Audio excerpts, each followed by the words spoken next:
Olá! O nosso bate-papo de hoje é sobre eleição. E para falar sobre o tema, nós estamos com o membro da Comissão de Direito Eleitoral da OAB do Paraná e secretário-geral da subseção da OAB de Marechal Cândido Rondon, João Gustavo Berch. João, bem-vindo! Olá, Ana Paula, assinante e internauta do Jornal Presente. Um prazer estar aqui falando de um tema tão importante, eleições de 2022 e o direito eleitoral mais uma vez em pauta, né? Isso aí. A campanha começou oficialmente no dia 16 de agosto, há poucos dias, e nós estamos há pouquinho mais de 40 dias nessa corrida para a gente visitar as urnas. Os brasileiros vão escolher presidente, governadores, senadores, deputados federais, deputados estaduais. Tá chegando o dia, parece que vai demorar, mas já está se aproximando, não é, João? Ana Paula, a legislação ela permitiu agora nos últimos anos, né, já desde a eleição de 2018, a legislação eleitoral ela deu uma facilitada, vamos dizer assim, na pré-campanha. O que até 2016 eram atos absolutamente proibidos, né? E até porque a campanha até 2014 era de 90 dias, né? Então a campanha encurtou, mas houve essa permissão, vamos dizer assim, de alguns atos de pré-campanha. Então, a gente fala que a campanha eleitoral tem apenas 45 dias, não fala, mas apenas como de fato, né, de direito ela tem, porém os atos de pré-campanha já nos dão a impressão de que a campanha eleitoral já começou há muito tempo. Mas no aspecto legal de pedir voto, de efetuar despesas, arrecadar, né, a utilização do fundo partidário, fundo eleitoral, os candidatos de fato rodando e atuando como grandes... vamos dizer assim, grandes nomes, né, do cenário político, começou de fato no dia 16 de agosto. E a novidade dessa campanha, João, as federações partidárias. O que você nos fala sobre isso? Qual a diferença disso em relação à campanha anterior? O que a gente pode dizer sobre isso? Vamos lembrar a todos, né, Ana Paula, primeiramente, que até as eleições de 2018 eram permitidas as convenções. Então os partidos se reuniam, tinham a opção, obviamente, de se reunir, mas essa reunião era especificamente por tempo determinado durante o pleito eleitoral. Então cada partido tinha sua responsabilidade, porém eles atuavam em bloco para a obtenção de voto e, obviamente, para compor a majoritária ou mesmo para compor a proporcional. Nas eleições de 2020, acabou as convenções. E os partidos tiveram que lançar seus nomes individualmente. Não era permitido qualquer tipo de agrupamento partidário. E entre as eleições de 2020 e as eleições de 2022, ocorreu uma pequena reforma eleitoral, mais uma, né? A cada ciclo eleitoral a gente tem essas novidades no cenário das eleições. E agora, então, surgiram as federações. As federações, por vezes, se assemelham um pouco ao que eram as convenções antigamente. Porém, as federações, ela tem um período determinado, porém é um período de 4 anos. Então, as convenções existiam apenas durante o período eleitoral e no dia seguinte ao dia da eleição, ela já não existia mais. Voltavam os partidos a ter as suas autonomias. E as federações não. Então, os partidos que se uniram em federação, eles obrigatoriamente terão que permanecer assim durante 4 anos, sob pena de perder fundo eleitoral e outras sanções que a legislação prevê, mas a mais pesada, obviamente, é essa, e sofrer alguns prejuízos. Então, por ser um instituto novo, causa muito curiosidade ainda como que essas federações vão se comportar. Mas a grande diferença é essa. Por exemplo, não existe mais, não que não existe mais, né, mas perante esse período, o PSDB, por exemplo, não pode mais atuar isoladamente. Ele tem que atuar como uma federação junto à cidadania, tá? Que foi a federação constituída. Inclusive, já tem até precedente do TRE do Paraná, em que o PCdoB, salvo engano, ajuizou uma representação eleitoral contra o candidato Deltan Dallagnol, e o juiz eleitoral do TRE acabou arquivando essa ação, dizendo que o PCdoB não tinha mais autonomia e legitimidade para entrar com uma ação isolada porque ele já compunha uma federação. Então os partidos, de certa forma, perdem a sua autonomia, pelo menos provisoriamente, enquanto essa federação é vigente. Então, nesse aspecto, a gente já consegue perceber algumas formas com que a federação vem atuando já e, de fato, a sua eficácia dentro do ordenamento jurídico na parte eleitoral. Porém, na prática, como isso vai acontecer a partir do ano que vem com os detentores do mandato dentro dessa federação, ainda é uma novidade. A legislação diz que eles têm que atuar como se um partido fosse, mas vamos ver como isso vai acontecer na prática mesmo. E até que ponto isso vai perdurar, porque é muito fácil, infelizmente, pela fragilidade da nossa legislação, que quem sabe para as eleições municipais de 2024 isso já possa não estar mais em vigência. Como você falou, é difícil a gente saber ainda porque está tudo começando, mas já é possível identificar algumas polêmicas, inclusive com uma situação no Paraná, né? Nós tivemos a questão do César Silvestre, que era pré-candidato ao Senado pelo PSDB, e aí teve a Federação Nacional, que ficou entre PSDB e Cidadania, e com isso ele precisou retirar a candidatura dele ao Senado para apoiar a candidatura à reeleição do senador Álvaro Dias. Ou seja, em vista disso, várias polêmicas foram criadas e tudo mais, e até entrou com recurso. Então a gente vê que também não vai ser um processo vai ter turbulência, digamos assim. Esse é um aspecto importante que você levantou, Ana Paula, também. A federação tem essa natureza jurídica federativa, entende? Então, ela, de fato, precisa obedecer à determinação da cúpula da federação, né?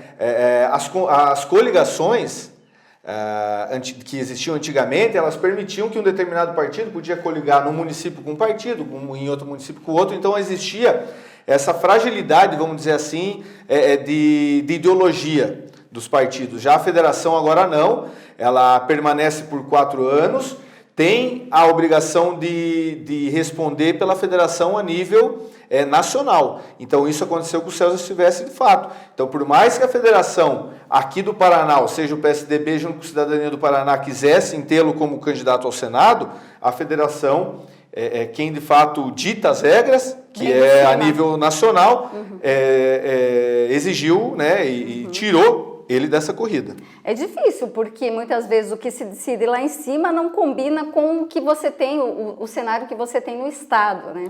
Exatamente, né? Os partidos, não é de hoje, né, Ana Paula, que a gente vê uma diferença ideológica entre o que um partido prega a nível nacional, a nível estadual ou a nível municipal. Talvez o legislador, quando pensou em instituir as federações, buscou algo para trazer, quem sabe, uma ideologia talvez mais uníssona entre União, Estados e municípios. Porém, não é essa a realidade que nós vivemos no Brasil, né? Um país continental como o nosso não permite que um determinado partido siga rigorosamente a cartilha ideológica do que prega a nível nacional e de acordo com cada estado, né? A gente sabe que o estado do Rio Grande do Sul tem a sua população tem um estilo diferente de Pernambuco, né? O município no interior do Paraná é diferente de uma linha ideológica do município no interior do Espírito Santo. Então, tirar essa autonomia dos partidos a nível local pode prejudicar a existência, inclusive, dessas federações nesses locais.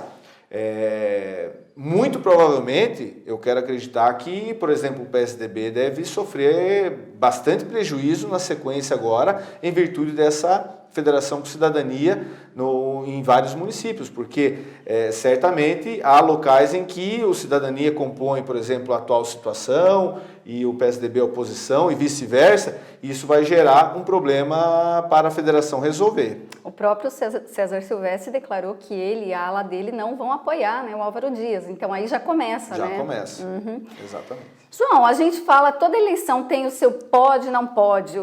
Nessa eleição em particular, tem alguma novidade, algo que chame a atenção, que seja diferente em relação a esse aspecto com as demais campanhas?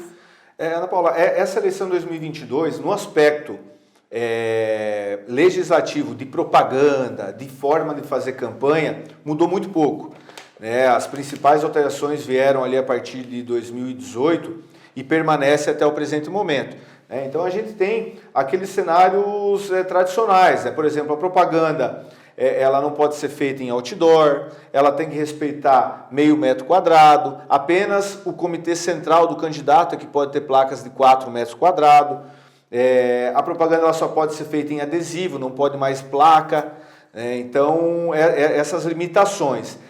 Certamente, a propaganda na internet é quem traz a maior curiosidade para o eleitor e para quem trabalha, né? A gente viu que a eleição em 2018 ela foi trabalhada muito na internet. 2020, por causa da pandemia, nós tivemos uma eleição municipal voltada, se não 100%, muito perto disso para a internet. Então, existem algumas ponderações, né? Então, a propaganda eleitoral na internet é permitido o impulsionamento, ou seja, o pagamento, porém só por candidato e por partido, ou pelas federações. Então, o candidato, ele pode pagar para o Facebook, para o Instagram, para que o seu conteúdo seja disseminado, vamos dizer assim, né, ou espalhado com maior alcance. Mas o cidadão comum não pode. O cidadão comum ele pode postar, ele pode pedir o voto, ele pode se manifestar favoravelmente, mas ele não pode impulsionar. Assim como as empresas. Então, as empresas, a pessoa jurídica, ela está completamente alijada do processo eleitoral. Desde a alteração que ocorreu no ano de 2016, salvo engano, em que o STF decidiu pela inconstitucionalidade da participação e da doação da pessoa jurídica para candidatos, né? Muito isso em virtude do efeito da Lava Jato, né, no país, que as pessoas jurídicas estão alijadas. Então, a empresa, ela, através do seu Facebook, ela também não pode se manifestar pedindo voto. O empresário, dentro da sua empresa, ele não pode distribuir material de propaganda eleitoral, né? Ele não pode coagir o seu funcionário. Inclusive, tivemos decisões recentes, né? Especial no caso do Luciano Hang da Havan, onde é que ele foi condenado por assédio moral em uma funcionária por ter exigido que ela votasse em um determinado candidato. Então, esses cuidados a pessoa jurídica ela precisa ter. Nesse momento de eleição, mas a empresa pode abrir as portas para um determinado candidato vir e falar para os seus funcionários? Pode, isso pode, obviamente. Né? Porém, essa panfletagem ou adesivar a empresa inteira por dentro, fazer uma espécie de coação aos seus funcionários não é permitido. Né? Então, a pessoa jurídica tem essas limitações. E o cidadão comum, por exemplo, falando da internet, e o cidadão comum, eu sou favorável ao candidato X, não gosto do candidato Y, eu vou lá nas redes sociais e falo mal dele. O que isso implica para o cidadão comum? Paula, veja bem, a crítica, ela é permitida. Né? Você criticar o determinado candidato, você apontar que determinadas ações que ele cometeu, comprovadamente cometeu, não estão de acordo com a sua ideologia, que você não concorda, é plenamente possível. Desde que você faça isso identificado e não anônimo. Qualquer postagem anônima, ela é passível de exclusão da rede social. Se você verificar lá que um determinado perfil é anônimo, você denuncia para a Justiça Eleitoral, que a Justiça Eleitoral toma as medidas para tirar esse perfil do ar. Né? Mas o cidadão comum, ele pode se manifestar tranquilamente, desde que, primeiramente, não impulsione, não pague por aquela manifestação e que seja uma manifestação dentro dos limites legais. A ofensa, a acusação, ela já é passível de exclusão dessa postagem, inclusive passível de aplicação de multa, né, de responder civilmente, de responder, inclusive, criminalmente. A legislação alterou nos últimos anos, o Código Penal prevê já sanções para quem dissemina fake news, para quem provoca o Poder Judiciário para acusar determinado candidato sabendo que aquele ato que ele está acusando é um ato que não aconteceu. Então, há ferramenta, já a legislação eleitoral também prevê ferramentas de que o excesso acaba sendo punido. Palavras do próprio presidente do TSE, o ministro Alexandre de Moraes, na sua posse terça-feira, onde é que ele diz que a Constituição prevê a liberdade de expressão e não a liberdade de agressão. Então há um limite que não é tão tênue assim. Então a gente sempre sugere, né, que a população pense 3 vezes antes de publicar. Né? Quer escrever lá na hora, escreve, leia 2, 3 vezes, está dentro da razoabilidade, para que depois não venha se incomodar. Às vezes, né, Ana Paula, as pessoas podem ter uma falsa impressão de que a sua postagem pode não ter um alcance relevante, que pode não sofrer consequências, mas caso isso venha acontecer, é uma incomodação razoável, onde é que a pessoa vai ter que responder um processo, vai ter que contratar advogado, pode vir a ser condenado, às vezes até uma condenação criminal, que pode impor algumas restrições na vida profissional que quem sabe, ela nunca poderia imaginar. Né? Sim. Falando ainda de internet, redes sociais, um tema que é bastante em alta nas últimas, especialmente nas eleições, é a questão da desinformação. O que a gente vê nesse período, muitas vezes, são mentiras, fatos inverídicos que são lançados como verdades, inclusive para prejudicar um candidato X ou Y. Mas a gente vê também que o TSE está batendo bastante nessa tecla, né? Combate a fake news e tudo mais. Será que vai ser possível um rigor maior nessa eleição, nesse sentido? Ana Paula, conforme a tecnologia vai avançando e as plataformas, né, vão também facilitando a rede de contatos entre os usuários, os órgãos de controle, no caso o Poder Judiciário, vai correndo atrás. Então, certamente o que nós tínhamos no passado, a Justiça Eleitoral, o próprio Poder Judiciário como um todo, a Polícia Federal, enfim, avançaram bastante nesse controle. Eu participei no mês de junho do Congresso Brasileiro de Direito Eleitoral, onde a nata do direito eleitoral do Brasil participava e mencionava essa forma de controle, que é uma preocupação, e de fato é uma preocupação geral. E o mesmo ministro Alexandre de Moraes, né, afirmou na sua exposição lá no Congresso de que o TSE ele vai agir de uma forma mais rigorosa com as plataformas virtuais, em especial com o Google. Até então havia uma certa não colaboração, mas a Justiça Eleitoral ela eximia um pouco o Google da responsabilidade, porque o Google disponibiliza lá seus termos e condições de uso e até o momento se achava que aquilo era suficiente. Mas agora a Justiça Eleitoral ela vai agir de uma forma mais rigorosa e vai exigir que o próprio Google faça um filtro também dessas postagens. Porque, Ana Paula, a gente sabe que as fake news, essas postagens, essas publicações com caráter fraudulento, né? A fake news não é simplesmente uma notícia falsa. Notícia falsa, às vezes, é você mencionar que o dia está ensolarado e a gente está dizendo que o dia está chuvoso. Isso é uma notícia falsa. Mas o que mal isso causa? Em tese, não causa mal nenhum. Agora, a fake news é aquela caracterizada por uma notícia fraudulenta, né? Com uma intenção deliberada de se criar uma fraude, se criar um prejuízo para determinado candidato, ou para determinado grupo, ou para determinada instituição.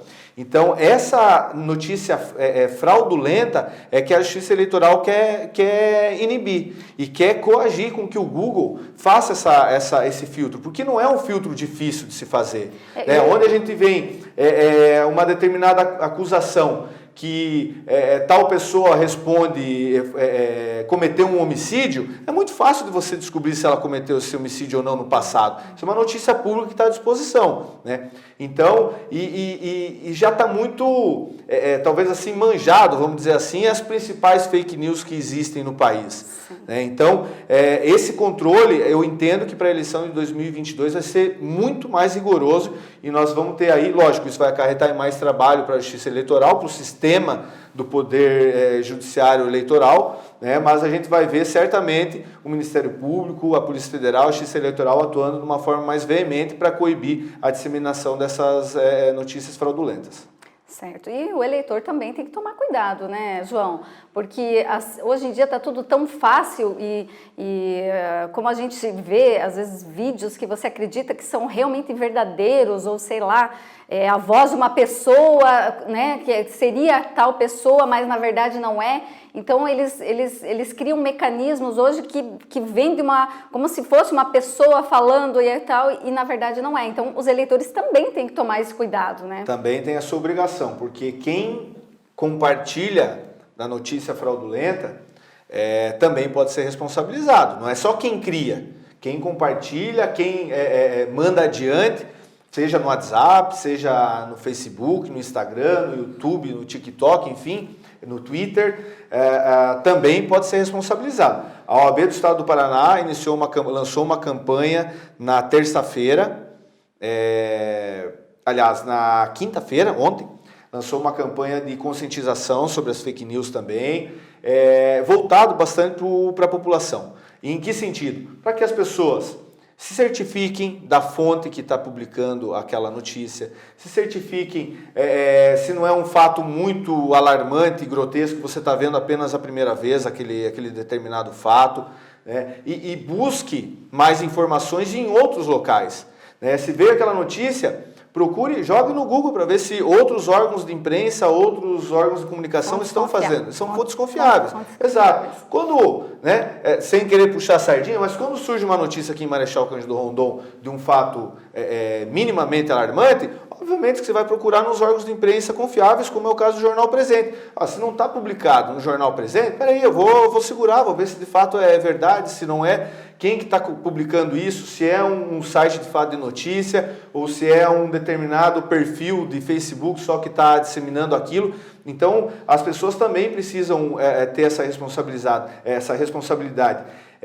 Não é porque você está recebendo uma notícia que você precisa ser o primeiro a estar compartilhando. Então, filtre, avalie, busque a informação se outras pessoas estão comentando sobre isso, para quando você tiver certeza de fato que aquela é uma informação verdadeira, você poder compartilhar adiante. Né? Já há inúmeros casos de pessoas que foram responsabilizadas civilmente e criminalmente por terem compartilhado notícia fraudulenta nas redes sociais e no WhatsApp. Certo. João, no Paraná nós temos uma corrida eleitoral para o preenchimento de 54 vagas. Para preencher essas vagas, o partido ele precisa alcançar um quociente eleitoral. Eu gostaria que você explicasse um pouquinho para a gente sobre isso, como isso funciona, o que é esse cálculo, enfim, às vezes as pessoas confundem, falam isso, coeficiente, o que é esse quociente, coeficiente, como é que é? É o quociente eleitoral, né? A gente brinca, né, que não é, coeficiente é um cálculo, né? A gente fala do quociente eleitoral. Esse é um assunto, de certa forma, um pouco complexo e um pouco técnico, Ana Paula, que nem os advogados gostam muito de tratar, mas ele é um tema muito importante para quem quer compreender e entender, principalmente quem está envolvido um pouco mais no jogo eleitoral. Houve uma mudança agora também na legislação sobre a quantidade de candidaturas disponíveis. Né? A partir desse ano, o partido ele pode lançar o número exato de candidatos, o número exato de cadeiras disponíveis, no caso da Assembleia Legislativa do Estado do Paraná são 54, mais um. Então o partido X pode lançar para o cargo de deputado estadual 55 candidatos. Então a gente utilizou como metodologia os números de 2018. Então no ano de 2018, votaram no Estado do Paraná votos válidos, e aí a gente exclui os votos brancos, os nulos e as abstenções, 5.600.000 votos aproximadamente. O quociente eleitoral nada mais é que a divisão dos votos válidos pela quantidade de cadeiras disponíveis. Então, aqui no caso do Paraná, 5.600.000 dividido por 54. O quociente eleitoral disso dá aproximadamente 106 mil votos. O que isso significa? Que um partido, para conseguir uma vaga direta na Assembleia Legislativa, precisa de pelo menos 106 mil votos. Com isso, ele garante uma cadeira. E, obviamente, que dentro do partido, o candidato com mais votos vai assumir essa cadeira. Essa é uma primeira conta. Depois disso, começam a vir as cláusulas de barreira. As cláusulas de barreira foram criadas pelo legislador para tentar frear um pouco a quantidade de partidos que existem no Brasil. Infelizmente, no Brasil há uma quantidade ilimitada de se criar partidos, então a criação de partidos ela é livre, não há um limitador. Salvo engano, no Brasil hoje temos acho que 36 partidos existentes, dentre os quais muitos não têm uma cadeira no Congresso Nacional. Então, essa cláusula de barreira visa abafar a participação desses pequenos partidos, que não têm uma representatividade muito grande, que às vezes são partidos de caciques que são utilizados como aluguel para indiretamente obter benefícios. Então a primeira cláusula de barreira é do candidato tem que obter pelo menos 10% dos votos do quociente eleitoral, para ter o direito de assumir essa vaga direta. Então, se nós estamos falando aqui no Paraná do quociente eleitoral de 106 mil votos, esse candidato tem que fazer pelo menos 10.600 votos para ter a vaga direta. Após o preenchimento dessa vaga direta, se esse partido, por exemplo, fizer 160 mil votos, ele entra na fila para participar das sobras de vagas para compor, porque na grande maioria das vezes, Ana Paula, os partidos não conseguem preencher essas vagas de uma forma direta. Acaba preenchendo aí cerca de 90%, 80% das vagas e depois esses votos vão para o cálculo das sobras, as famosas sobras de voto. E nesse momento se cria uma segunda cláusula de barreira. A primeira é a partidária. O partido que conseguiu uma vaga direta, ele participa normalmente. Agora, aquele partido que fez, por exemplo, 100 mil votos, ele tem direito de participar. Só tem direito de participar quem alcança 80% desse quociente eleitoral. Então, no caso dos 106 mil votos, o partido tem que fazer pelo menos 87 mil votos, salvo engano. Se o partido fizer 70 mil, ele não participa mais da distribuição das sobras. Ele está completamente fora da divisão de votos no sistema proporcional. Em um partido obtendo esse 80% do quociente eleitoral, ou mesmo tendo alcançado uma vaga direta, o candidato, nesse momento, para ter direito à sobra, ele tem que fazer 20% do quociente eleitoral. Então, na vaga direta era 10, na sobra é 20, ou seja, nós vamos estar saltando para 21 mil votos pelo menos. Então, esse foi o cálculo que eu fiz e me chamou a atenção, e por isso que eu até acabei escrevendo o artigo, Ana Paula, que muito provavelmente um candidato, para que consiga assumir uma cadeira na Assembleia Legislativa, ele vai ter que fazer no mínimo 21 mil votos. Aquele candidato que fizer menos de 21 mil votos, muito dificilmente ele vai ter direito a uma vaga. Mesmo que dentro do partido dele possa ter um baita de um puxador de voto. Um cara que faça lá, quem sabe, 200 mil votos como deputado estadual, como aconteceu muitas vezes. Na última eleição foi o delegado Francisquini. Há um risco grande de alguns candidatos terem, em teoria, o direito àquela vaga de sobra e por não ter alcançado essa cláusula de barreira dos 20%, não conseguir alcançar essa vaga. Então é uma matemática, falando aqui ela parece ser um pouco confusa, mas no papel e na legislação ela é um pouco mais simples de se entender e de se tentar vislumbrar o que esse candidato a deputado estadual precisa para assumir uma cadeira na Assembleia Legislativa do Paraná. É complexo, mas é importante, né? Eu acho que explicando um pouquinho, assim como você explicou, a gente consegue ter uma ideia mais ou menos de como funciona o processo. Exato. Né? E isso, né, Ana Paula, apenas no proporcional. Então, se aplica para a Assembleia Legislativa e para a Câmara Federal. O mesmo cálculo, só que em proporções diferentes, para quem é candidato a deputado federal. O Estado do Paraná tem direito a 30 vagas, então aí o quociente eleitoral é os 5.600.000 votos dividido por 30. Aí praticamente dobra essa conta aí, né? No caso aí para deputado federal tem que fazer pelo menos 200 e poucos mil votos e daí por diante, né? Alguns especialistas dizem que a eleição 2022 vai ser a eleição dos jovens. O Brasil tem hoje quase 53 milhões de eleitores entre 16 e 34 anos aptos a votar. Na sua opinião, os eleitores de até 30 anos, digamos que seriam os eleitores jovens, eles de fato vão ser decisivos nessa eleição? Uma pergunta difícil, né, Ana Paula? A gente fomenta muito a questão do jovem, esse público que você mencionou até os 30 anos, talvez até um pouquinho mais, pelo uso das redes sociais, né? Que a gente sabe que é o público que hoje em dia é quem mais está atento, talvez que vai buscar mais candidatos através das redes sociais. Mas eu não sei se ele seria necessariamente decisivo, acho que ele vai contribuir muito.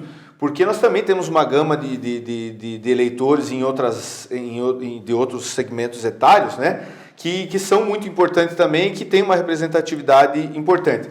Mas por essa utilização das redes sociais e a campanha, diferentemente de uma campanha municipal, onde você conhece o candidato a vereador, onde você tem proximidade com o candidato a prefeito, a gente percebe que muitas vezes não, a grande maioria das vezes o candidato a deputado estadual, ele não tem essa proximidade, até porque ele não tem muito tempo, ele não consegue dar atenção para uma determinada cidade, ele tem que estar rodando sempre uma região considerável, então de conseguir ter uma reunião, de conseguir ter esse vínculo mais próximo, acaba não sendo possível e aí, inevitavelmente, esse diálogo do candidato com o eleitor acaba se dando pelas redes sociais. E aí esse público é o público que está mais atento.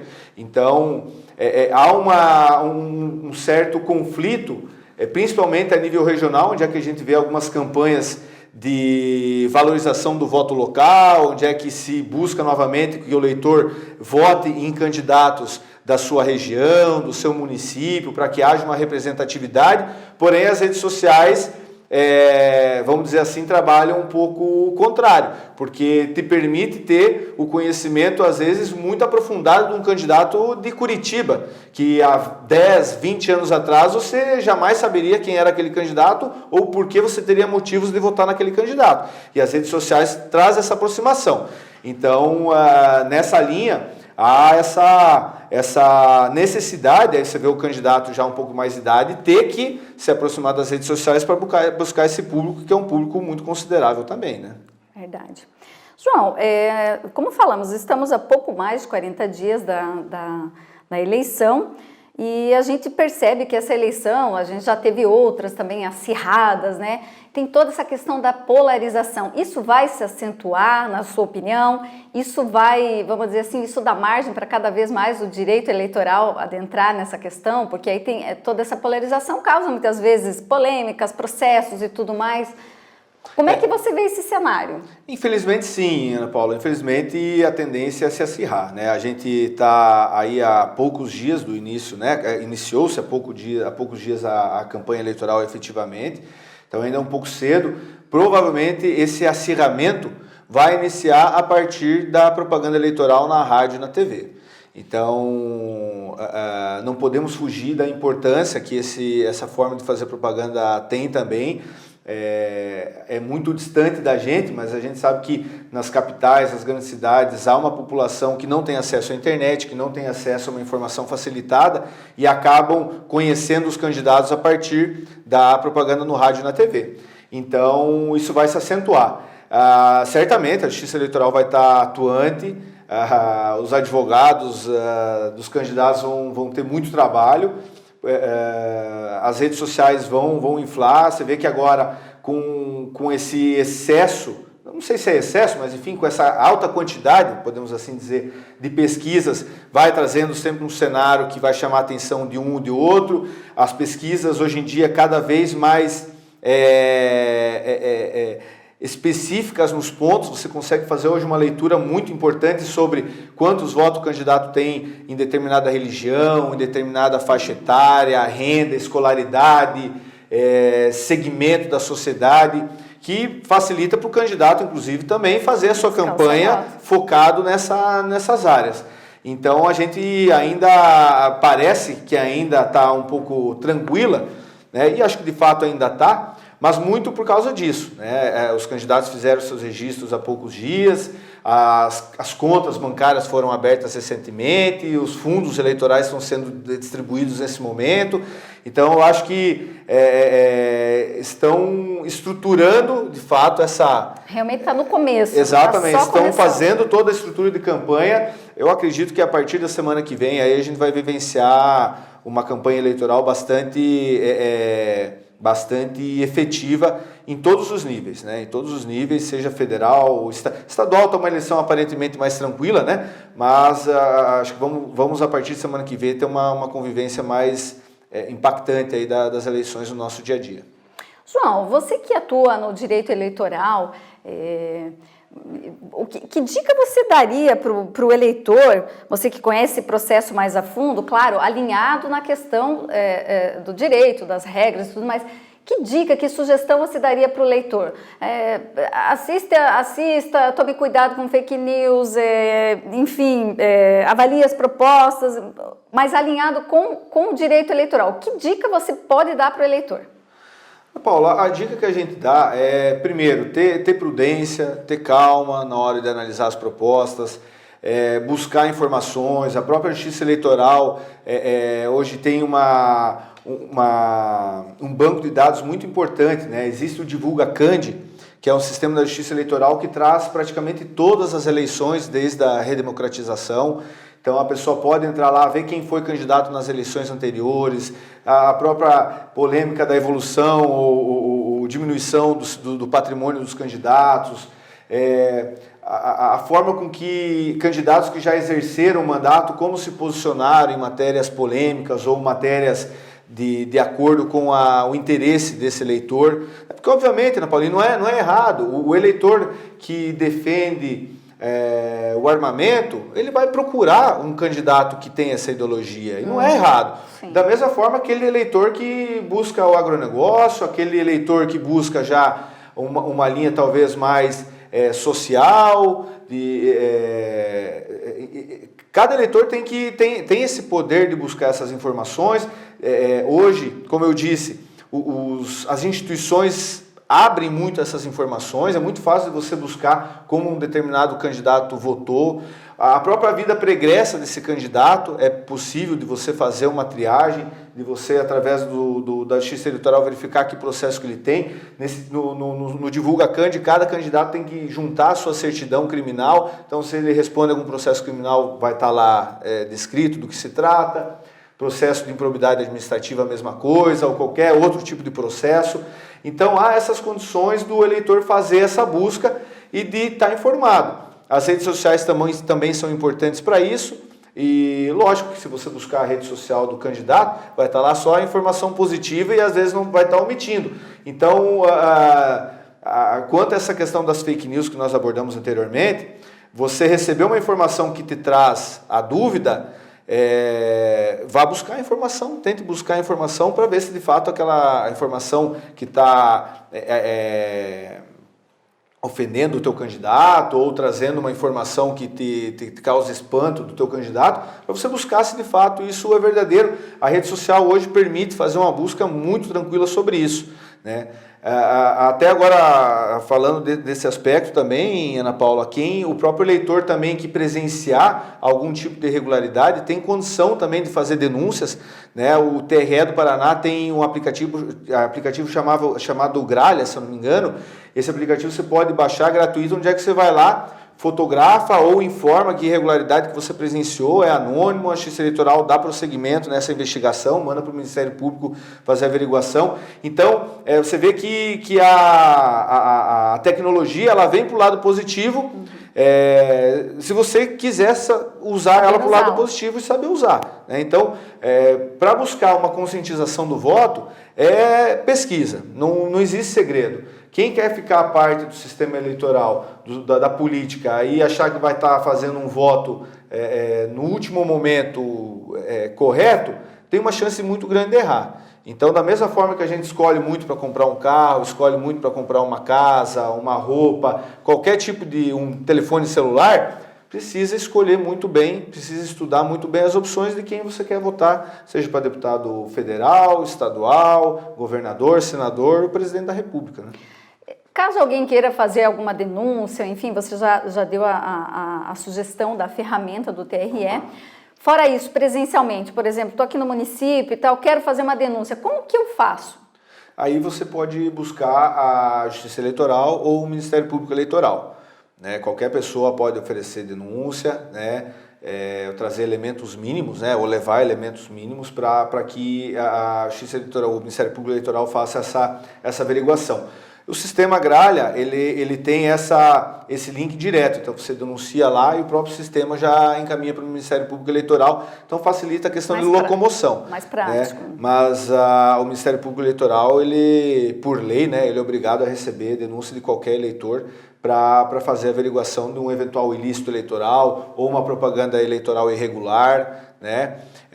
Hoje, com a diminuição das permissões de forma de propaganda eleitoral, reduziu muito o trabalho da Justiça Eleitoral nesse controle. Antigamente, quando era permitidas placas, etc., a gente via uma problemática, vamos dizer assim, maior da propaganda irregular, mas hoje em dia já ficou algo mais acanhado, né? Já mais vamos dizer assim, conscientizado pelos candidatos de que é apenas aquela propaganda de meio metro quadrado e é isso que tem, né? João, eleição é um tema muito amplo, muito complexo. A gente conseguiu discutir alguns aspectos aqui. Claro, a gente poderia falar muito mais coisas. Considerações finais. Paula, primeiramente agradecer pela oportunidade de estar aqui falando um pouquinho mais de direito eleitoral. As eleições acontecem a cada 2 anos, né? É uma matéria de fato muito relevante, importante e que a legislação, infelizmente, ela ainda sofre essas evoluções a cada ano, né? Há uma discussão de um novo Código Eleitoral no Congresso Nacional, que a gente imagina que para as eleições de 2024 já esteja sancionado esse novo Código Eleitoral, que a tendência é trazer uma segurança jurídica um pouco maior a partir de então. Então, não havendo mais tantas mudanças assim, logicamente que conforme a tecnologia surge, a legislação precisa se aprimorar, principalmente quando a gente trata de campanha eleitoral. Mas como eu te disse, Ana Paula, a questão de propaganda eleitoral ela ainda é muito tranquila. O alerta que eu faria, de fato, são para as redes sociais, né? Seja o cidadão comum, o candidato, ficar atento, utilizar dentro de uma razoabilidade, o candidato sempre está consultando a sua equipe de assessoria, o cidadão comum está sempre atento e pensando duas vezes antes de postar, o empresário saber que não pode utilizar das suas ferramentas da empresa para fazer qualquer tipo de propaganda eleitoral e, acima de tudo, as pessoas terem razoabilidade, né? Ter razoabilidade, ter parcimônia, ter essa tranquilidade de discutir as eleições, de expor a sua posição de uma forma ordeira, educada. Não é feio você discutir política, né? O que você não pode é partir para a agressão, né? Eu volto a citar aí para finalizar o que muito bem disse o ministro Alexandre de Moraes, né? No Brasil nós temos a liberdade de expressão, o que é muito contrário da liberdade de agressão. Então a população precisa ficar atento, uma eleição muito polarizada como nós vamos ter, né, para não incorrer em alguma infração que nesse momento pode parecer importante, mas de repente pode dar dor de cabeça aí para a sequência da vida das pessoas, né? João, obrigado pela sua participação, pelos esclarecimentos e até a próxima, né? Até a próxima, obrigado. O Presente, você bem informado.